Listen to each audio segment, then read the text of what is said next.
jump in. Clerk, call the roll. Glenn Whitley, County Judge.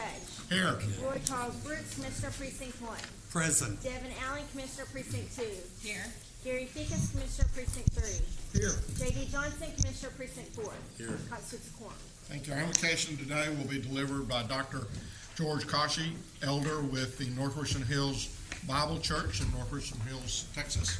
Thank you very much for coming out today. After the invocation, please remain standing for our pledges.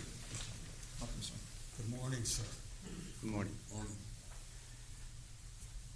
Our Father, we thank you for helping us to come together this time. We ask your help and guidance to the commissioners and the judge as they are discussing for various things, and help them and guide them so that it will be beneficial for these people of this county.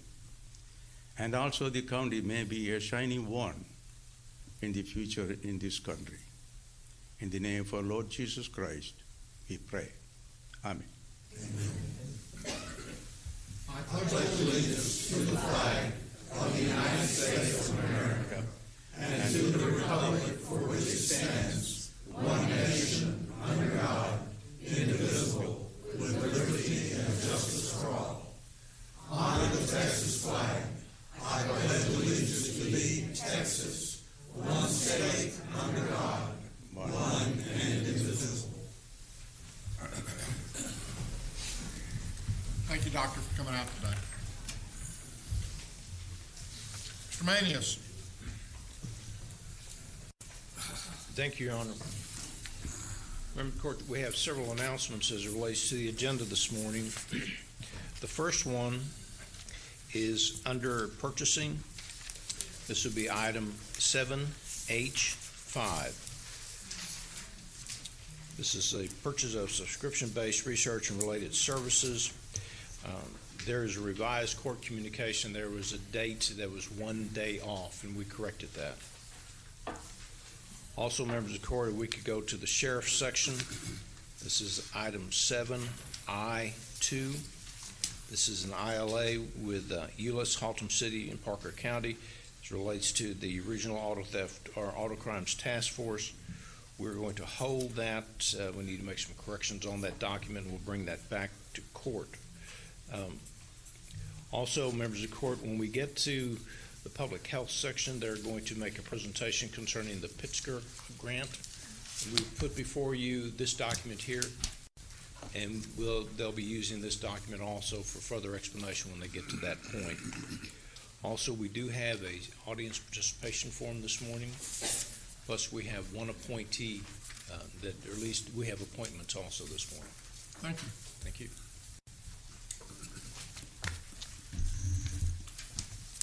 Court members, you have before you the minutes of our regular meeting of January the 14th. Move approval.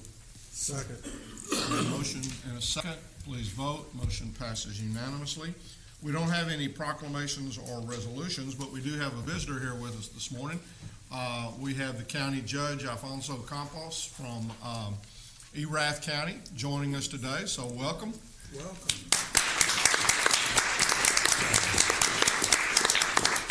He's a rookie. He's been in office for a year now.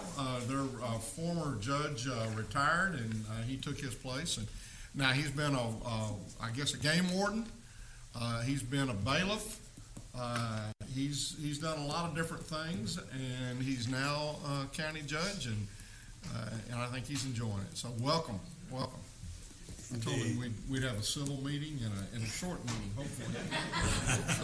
We'll see about it. And if it's not short, then it won't be civil. It'll just work about that way. Court members, you have before you the consent agenda. Move approval. Second. We have a motion and a second. Any discussion? Please vote. Motion passes unanimously.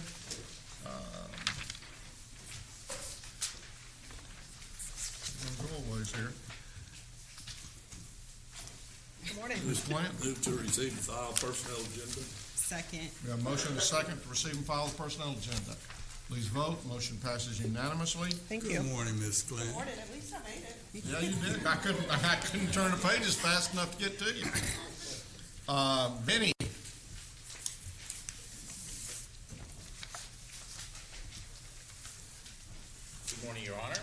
report.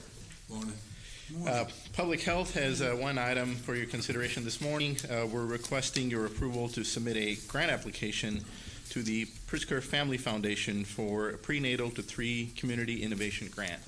And as Mr. Manius was saying earlier, I do want to briefly talk about this grant opportunity. As you all may know, that Commissioner Brooks had been our previous president of NACO recently, and at the end of that term, he was able to snag us some funding from the Pritzker Foundation for a fellow. And I think we're in the 2nd year of that fellowship.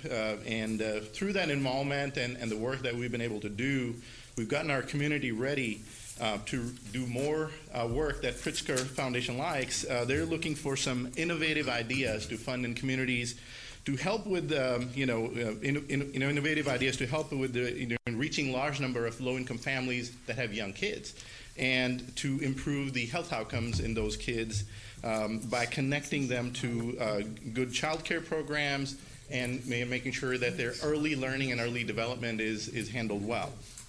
So one of such innovative ideas is Help Me Grow in North Texas.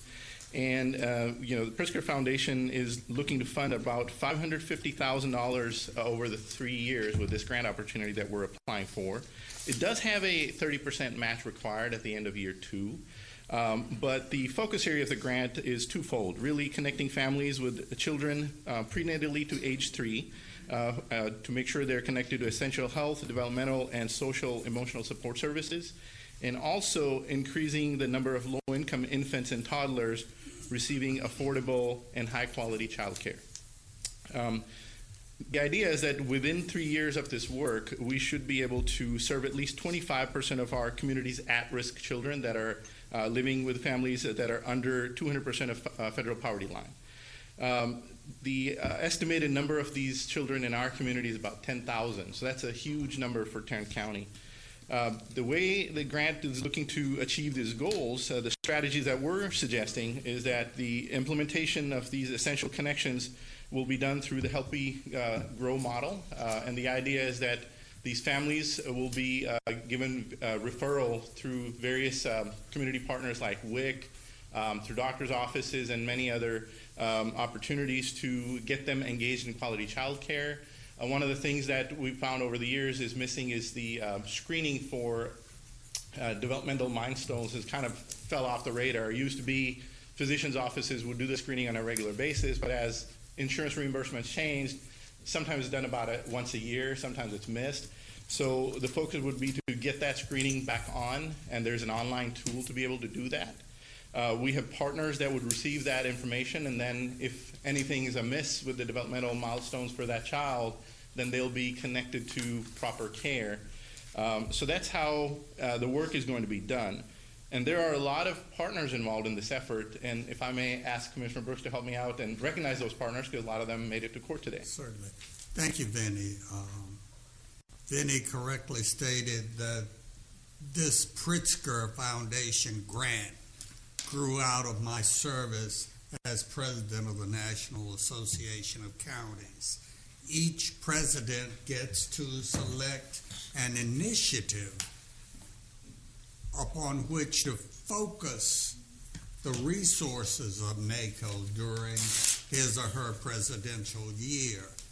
My initiative was counties addressing generational poverty, and especially focusing on early childhood development in the 0 to 3-year-old space.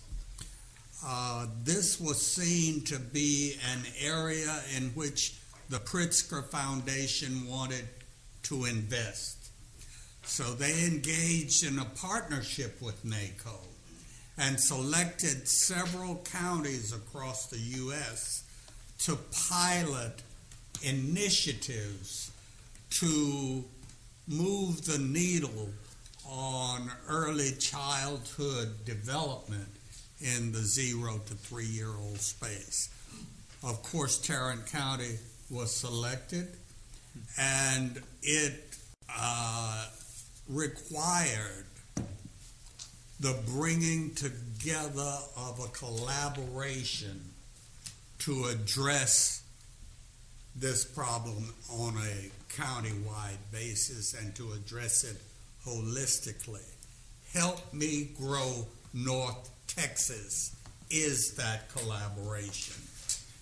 This morning, representing Help Me Grow North Texas are Faith Rivera, our Pritzker Foundation Fellow. There's Faith. Michelle Larva and Michelle Buckley of the Early Learning Alliance.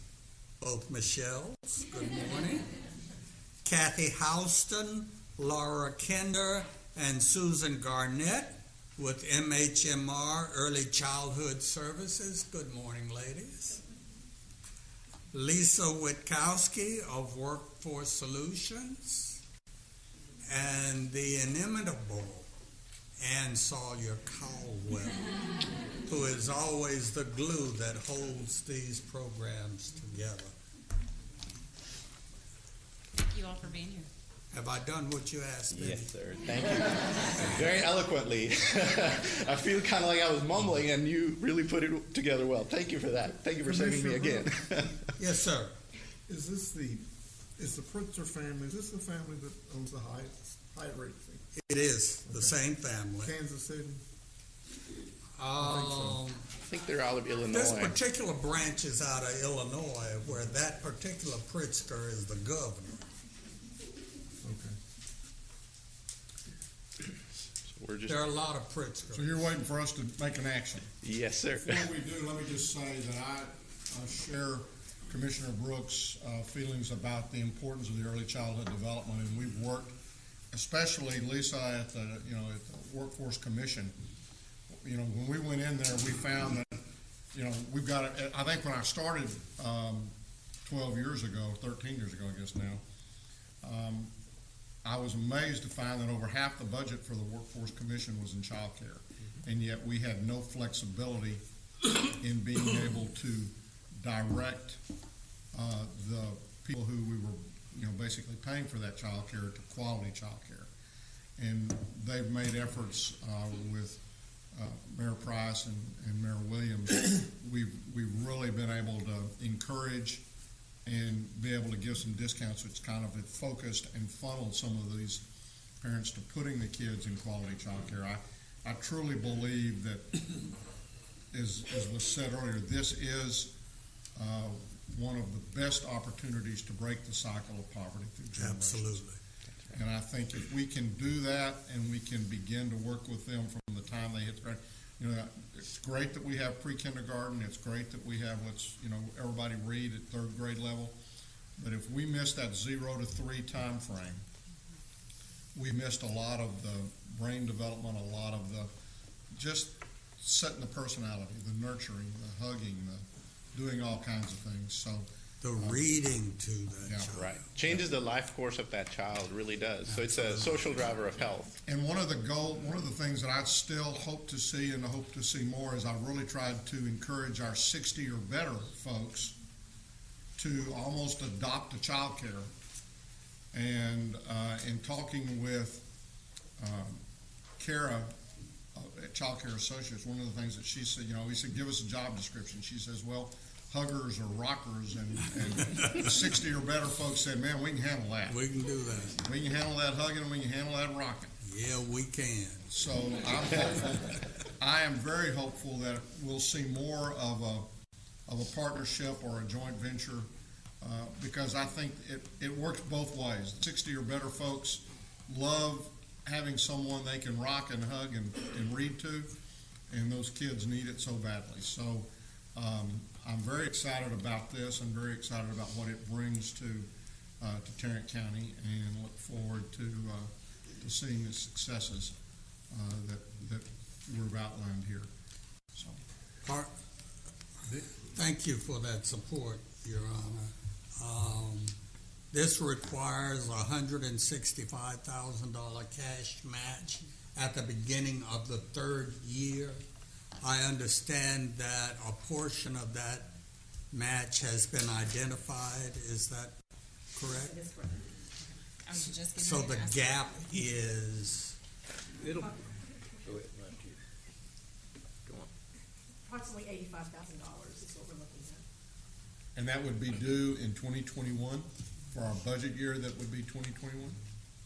Yes, but I'm assuming that the auditor will have to verify. She wants us to say we're gonna make sure that that's there in 2021 and not just.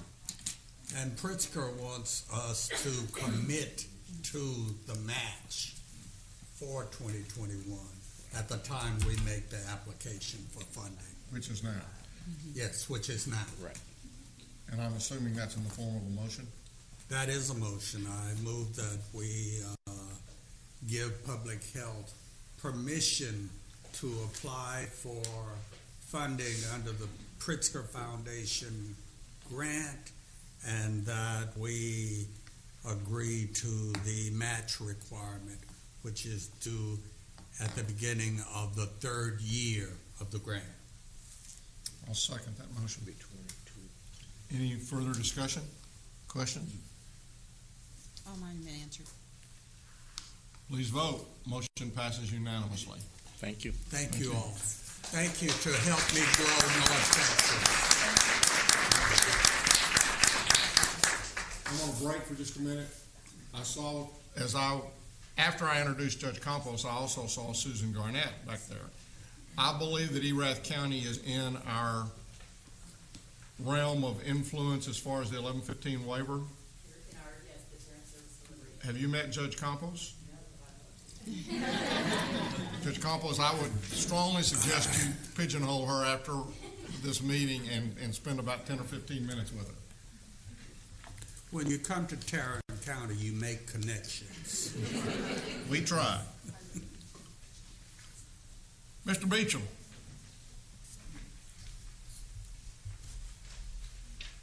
Good morning.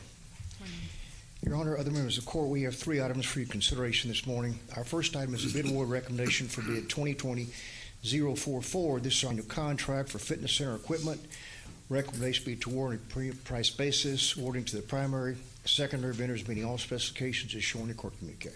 Move approval. Second? We have a motion and a second. Any discussion? Please vote. Motion passes unanimously. Item number 2 is an item in regards to request for qualifications 2020-033. This is our annual contract for professional engineering and planning services for our Transportation Services Department. We are recommending to award this per the terms of the contract, awarding to the 8 firms as shown in the court communique and seeking approval to conduct negotiations when necessary for those transportation projects. Move for approval? Second. We have a motion and a second. Any discussion? Please vote. Motion passes unanimously. Our last item in regards to bid 2018-145. This is an annual contract for armored car services. This was initially approved as a renewal in Commissioner's Court on the latest time, September 17, 2019, through Court Order 131145. On December 20, 2019, at approximately 3 p.m. in the afternoon, we received notification from Trinity Armored Security that they would cease operations for armored car services with Tarrant County on January 20, 2020 due to the inability to maintain insurance premiums. That was yesterday, right? Seemed like it. On January 8th, 2020, we received a second notice from them saying that they could maintain those services for 30 more days through February 20, 2020 for a 12% increase in services. We are recommending that increase, which would be an increase of $2,814.05 for the next 30 days. We've met several times with all the stakeholders. Since we were just notified December 20, we immediately started to look for cooperative agreements that were out there. The only one we could find, and we are already interlocal with the Dallas-Fort Worth International Airport. They have a contract with Loomis. We have a contract in place. We have a contract that we've received from them. We met several times with Loomis over the holiday season. We also sent out new bids Friday and sent them to the last three standing, which are Brinks, Loomis, and Garda, for those services. We have a meeting this afternoon with all the parties that have those services provided for them in Tarrant County. The contract that we've received from Loomis is in the district attorney's office. Jack, is that Loomis or Brinks? I'm sorry, I keep saying Loomis Brinks. I'm sorry, excuse me. And that's our recommendation this morning for 30 more days through the end of February to have an increase of 12%. So we'll have armored car services. Who are the stakeholders that you mentioned twice?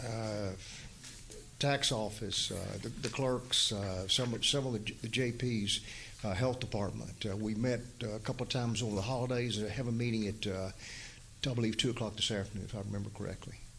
This was a bid we've had problems with for a long time.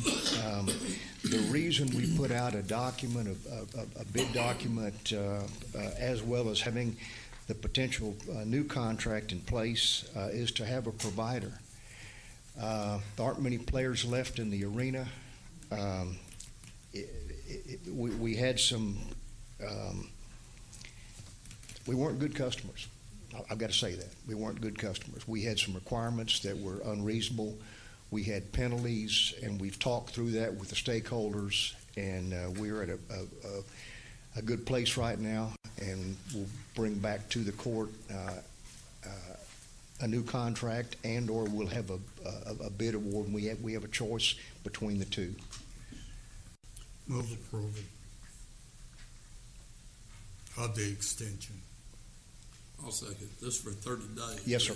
30 days. February 20th is the cutoff on this. Correct. We have a motion, a second, any discussion? Yes, discussion. So, Jack, are you saying that with this 30-day extension, or were they not able to meet our insurance requirements, or? They've met, we have insurance, they did, were able to get those insurance requirements covered. And so essentially this 30-day extension is to allow time for us to get the other contract. Either compete it or have a new contract in place. Okay. And the other goal is to have a backup. This is a bid that we've only had a primary award recommendation for years. Very good. Okay, I understand. Okay, I'm good. Please vote. Motion passes unanimously. Thank you. Jack, before you check, and I meant to pull this off consent just to talk about it a little bit. As far as the annual contracts eligible for renewal within 90 days, and I guess there was just that one on this particular deal. You and I talked a little bit last week at the elevator meeting about the fact that when we went out for bid, that it came in about $300,000, a little less than $300,000 under what we would have paid had we just renewed that contract and gone forward. We found the same thing when we went out for a lot of the medical benefits contracts with PEBC, and our tendency had been just to renew and renew and renew under the same guaranteed price that we had the year before. I would really like for us to, if we've been in a contract for about 3 years, I'd like for us to consider at least looking at that and determining whether or not we just want to automatically take those renewals. Because in a lot of different instances, we're seeing instead of prices going up, there's more competition and prices are coming down. So most of the new contracts that we've talked about internally, as well as a conversation that you and I have had, and it seems like we even had that conversation at a purchasing board meeting. Pretty much our recommendations today are probably a 1 with a 1, or at the most a 1 with a 2. So we're already at that point. okay. I just want us to watch that a little bit more, and I'm going to be pretty careful about ones that we're renewing. So I'd like to know well enough in advance if you're going to recommend, if you think you're going to recommend looking at it for taking another year. Yes, sir. Be sure and bring that to us in time, that if we were to say no, we want you to go back out for a bid. Sure. That we won't catch y'all or put y'all in a pinch Absolutely. for something like that. Thank you. Thank you, Jack. Okay, appointments. Commissioner Johnson? Yes, I have one, Child Protective Services Board. I'd like to appoint Melody A. Johnson. Second. We have a motion and a second. Any discussion? You've got the resumes, I believe, there. Everybody has one. Please vote. Motion passes unanimously. Are there any other appointments? You have before you the claims, including the addendum. Move approval of the claims, including the addendum. Second. We have a motion and a second to approve the claims, including the addendum.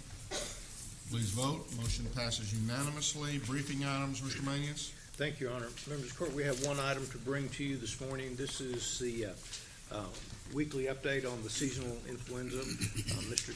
Tenaja is here to address the court at this time. So before we start on the flu update, I just wanted to kind of bring your attention. There has been a health alert sent out by the CDC related to a new or a novel coronavirus. Now, coronavirus is typically called or cause the seasonal, cold and cough type of respiratory illnesses. Some coronaviruses also cause intestinal GI illnesses, but mostly we know them for upper respiratory stuff. So this one they've identified out of China, out of the city of Wuhan, which is not a small city. It's a major transportation hub. I think the population of the city itself is about 11 million, but with the daily flux, I think it grows as big as 19 million people at some point during the day. So that's a lot of people coming and going from that city with a major international transportation hub. So I think they're still trying to study this virus and trying to understand what it does.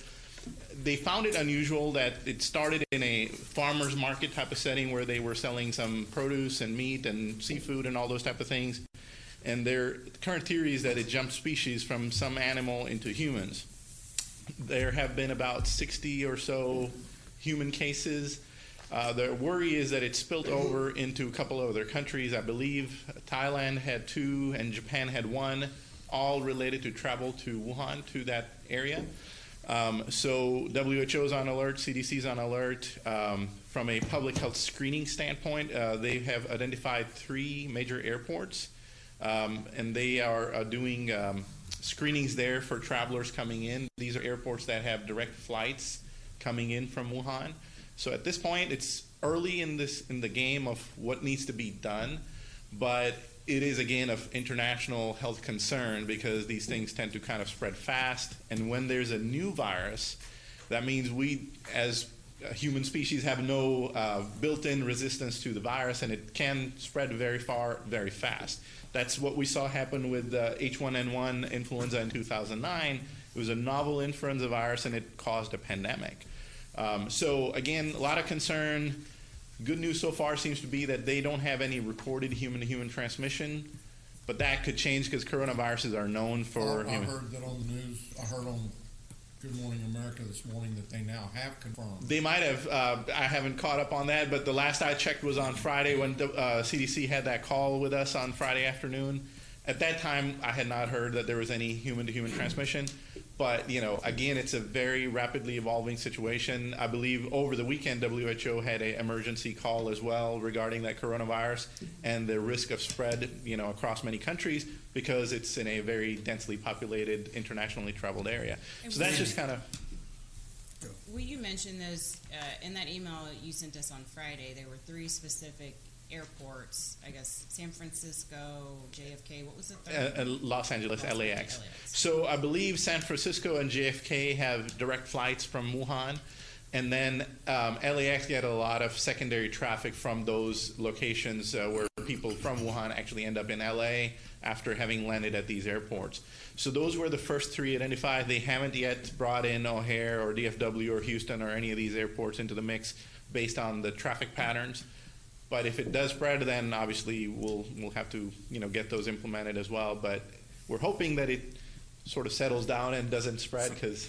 From a public health point of view, how do you screen for this virus at these 3 airports? Right. So they have trained quarantine station staff from the CDC available at these airports, and they of course do just-in-time training for airline staff as well to help sort of identify some of these folks, but it's usually somebody who's a sign of upper respiratory illness.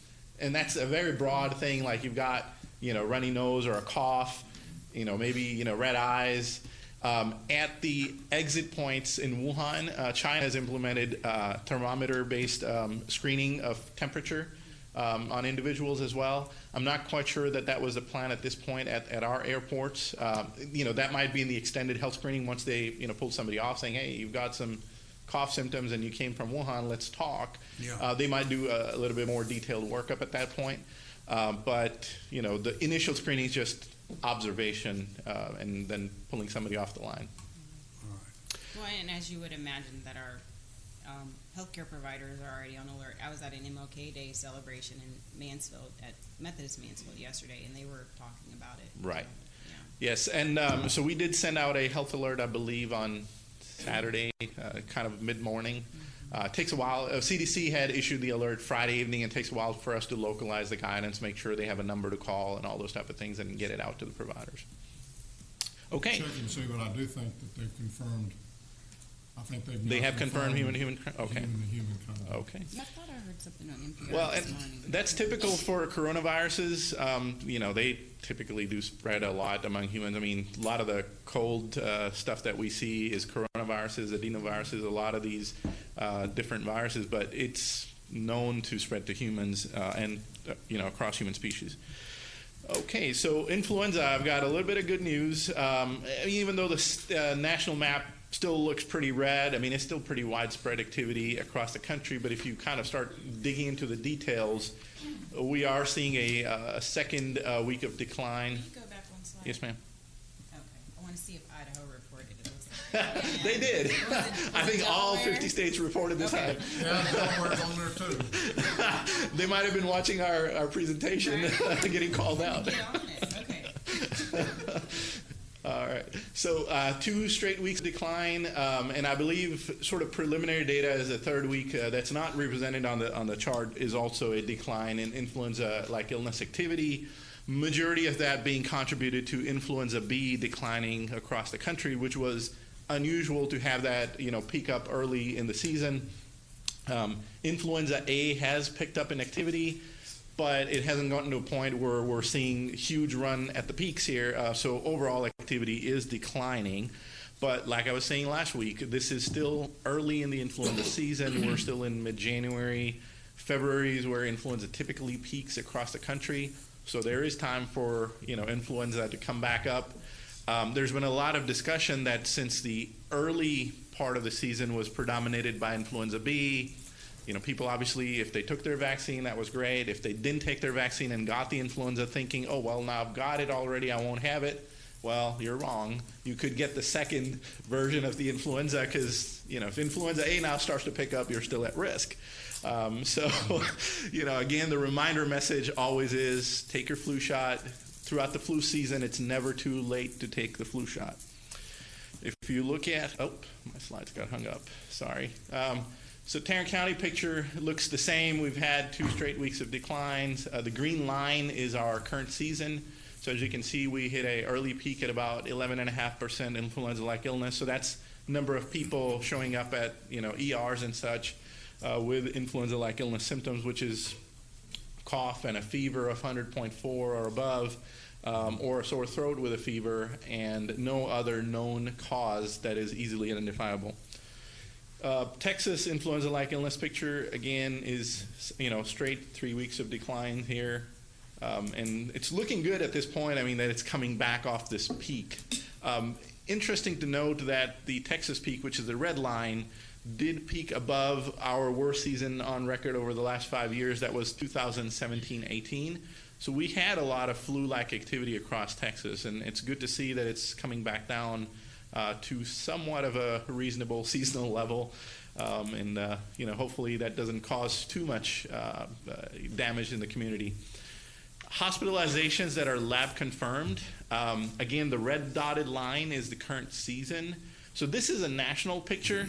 As you can see, 2017-18, the orange line that has the dots up top, very, very top line, we had a lot of hospitalizations And if you recall, there were close to 90,000 deaths in that season. So that was a very, very heavy season.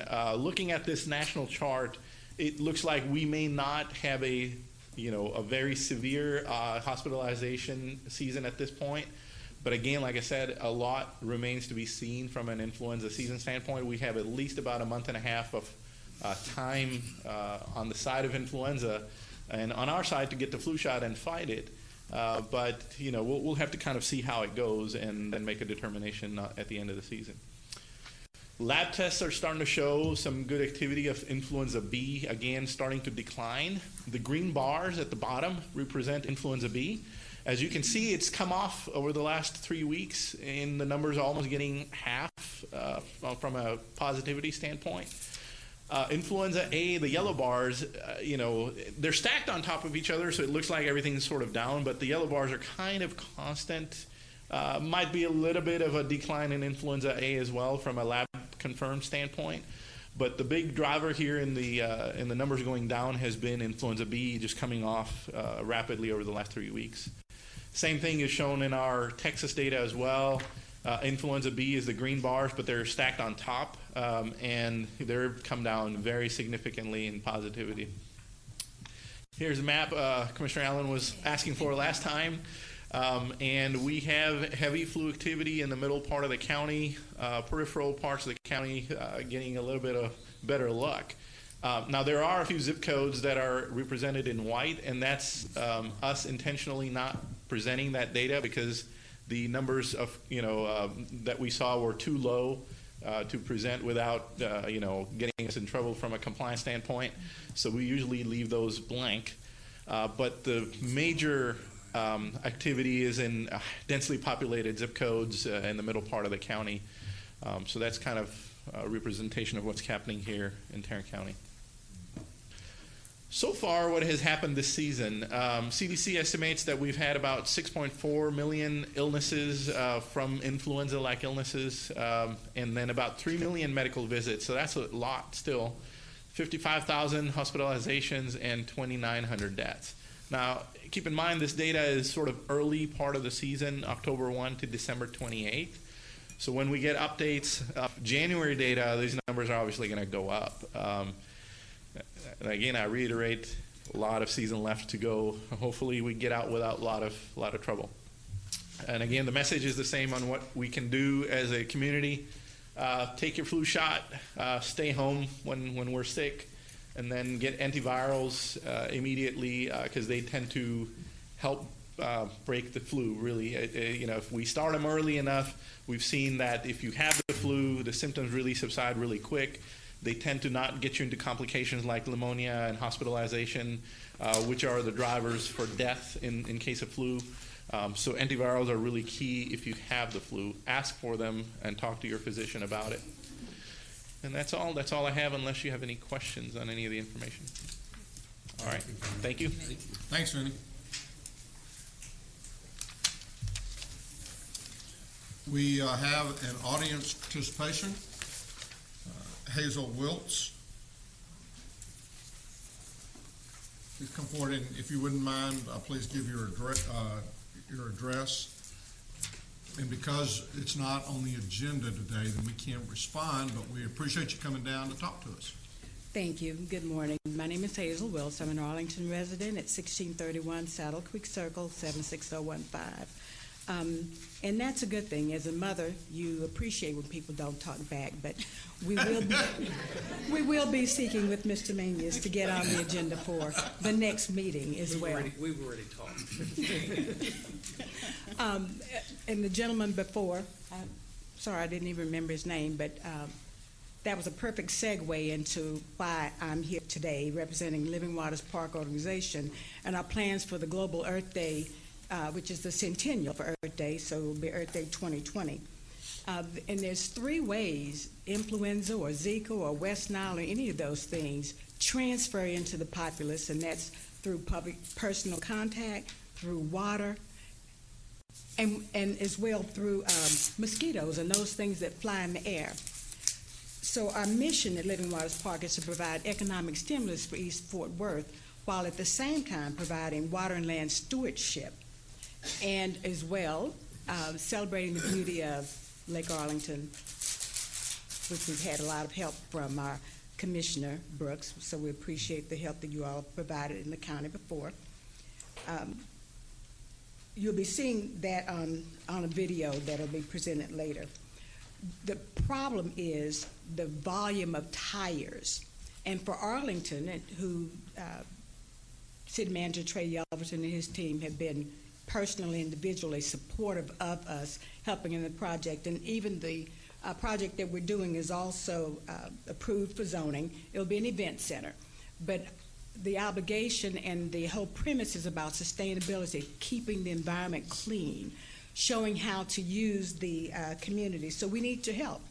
The problem is that people don't really have a good understanding of what the very uses of water and land are and how those things interact and how they can be beneficial to the community.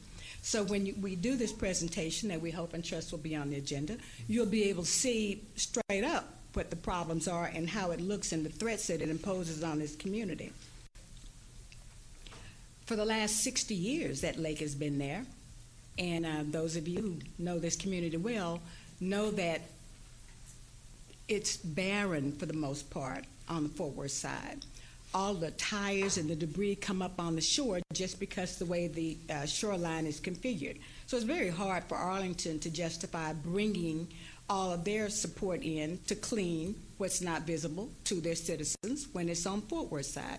So, but we have had and will continue to get the support of Fort Worth, Arlington. We have a clean team that includes the Yacht Club, that includes Home Depot, the Boys Club, Boy Scouts group, the Ladies Clean Team, East Fort Worth Neighborhood Associations. We've had some 40 different entities that are represented locally and nationally that have given us support. Earth Day 2020 has said that because of the rareness of what we're doing, they want to have us featured on the platform. So to do that, the one thing that we're missing is when we get all these tires out of the water, because it's not on our property, this is county property that is why we're here. Disposing of them is going to be the problem. City of Fort Worth will allow you to take 4 tires. There's probably 400 that we have the means to bring out of the shore area of Lake Arlington, and we just want Tarrant County to join us in our Earth Day celebration and provide the disposition of the tires. So that's what we'll be bringing to you. That's the information that we'll be supplying. We recognize that that type of a thing, including the stewardship, the knowledge, the learning, the teaching the community, the water runoff, the stormwater issues, all that is under your purview, so we're going to be asking for your help. Thank you very much for coming out. Thank you. Thank you, Haley. Thank you. Your Honor, that's all we have at this time. And at this time, we'll recess our open meeting and proceed to close to discuss items exempt under section 551.071. Yeah. Having returned from closed session, there being no further business to conduct at this time, and Commissioner Brooks being in the room, making the 3, we're now adjourned. Megan.